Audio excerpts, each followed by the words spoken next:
And we find that all over the Old Testament, there are these references to somebody called the angel of the Lord. And he is often... the angel of the Lord, I think it's in Malachi. In Malachi. And maybe there, but there's many other places as well, though. Probably, yeah, you must be right. But Malachi that stands out. Yes. For example, so we go to, this is the angel of the Lord is an indication that we should not understand God in a strictly Unitarian sense.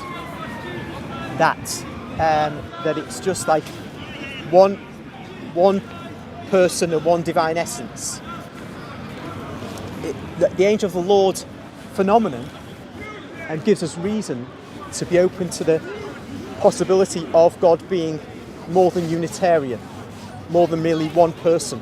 Very interesting point, thank you. And an example of that, for example, here we have in Judges 6, verse 11. Now the angel of the Lord came and sat under the oak at Ophrah, which belonged to Joash the Abiezrite, as his son Gideon was beating out wheat in the winepress to hide it from the Midianites. And the angel of the Lord appeared to him and said to him, "The Lord is with you, you mighty man of valour." It's simple enough. And Gideon said to him, "Pray, sir, if the Lord is with us, why then has this befallen us? And where are all his wonderful deeds which our fathers recounted to us, saying, did not the Lord bring us up from Egypt?" Because there are problems, Israel's having problems with its enemies. So Gideon is unhappy.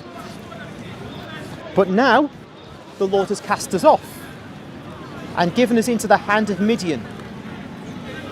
The next verse is really interesting, because we've got here the scene, the angel of the Lord has appeared to Gideon. And Gideon is looking at and speaking to the angel of the Lord. Here at verse 14 it says, "And the Lord turns to him and said, go in this might of yours and deliver Israel from the hand of Midian. Do not I send you?"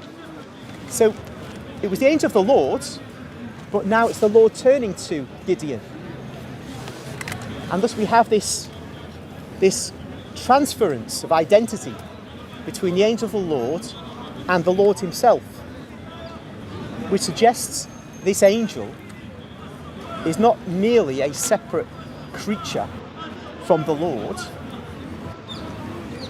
It doesn't mean he's identical with the Lord, because he's referred to as the angel of the Lord. But if this creature is referred to both as the angel of the Lord and the Lord, then we can't say, oh, this is just one person, this angel of the Lord, one entity separate from the Lord. And when we speak of the Father and the Son and the Holy Spirit, we can say, oh yes, we can see them as distinct, but we don't say they're separate from each other in the sense that two human beings are separate. And so the Old Testament really does, if we read it slowly enough, show us that strict Unitarianism is not borne out by the text of Scripture. That was just one. But say that's just a one-off, maybe a foible of the text.